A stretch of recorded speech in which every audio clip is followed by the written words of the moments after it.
ঢাকাই সিনেমার জনপ্রিয় চিত্রনায়িকা শবনম বুবলী মিডিয়ার সামনেই খেপেছে। বিদেশের মাটিতে শাকিব খান, অপু ও জয়কে দেখে রেগে মেগে আগুন সে।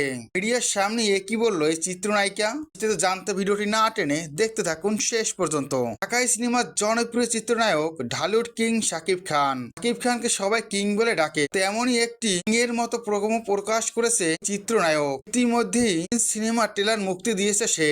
এই সিনেমাটি দর্শকদের মন কেড়েছে। তবে বিদেশের মাটিতে অপু বিশ্বাস ও আবরাম খান জয়কে নিয়ে ঘুরে বেড়ানোটি ভালোভাবে নিতে পারেনি শবনম বুবলী। শবনম বুবলী মিডিয়ার সামনেই বলে শাকিব খান শুটিং এর কাজে খুবই ব্যস্ত। ঈদে মুক্তি পাবে শাকিব খানের প্রিন্স সিনেমা। তো ব্যস্ততার মাঝেও ওনার ওখানে যাওয়াটা উচিত হয়নি। উনি ওখানে গিয়ে কি বোঝাতে চেয়েছে, শাকিব খান ওনাকে ওখানে ডেকেছে? শাকিব খান এমনটা কখনোই করবে না, কারণ সে শুটিং করার পরে ঈদের সময় সে রেস্ট নেয়, কোথাও সে ঘুরে বেড়ায় না। তবে উনি ওখানে যাওয়ার পরে হয়তোবা একটু সময় বের করে জয় ও অপু বিশ্বাসকে নিয়ে ঘুরে বেরিয়েছে। শাকিবের এত ব্যস্ততায় মানে ওনার যাওয়া উচিত হয়নি। জগতের এই ধরনের আপডেট পেতে আমার চ্যানেলটি সাবস্ক্রাইব করে বেল আইকন অন করে রেখো। ধন্যবাদ।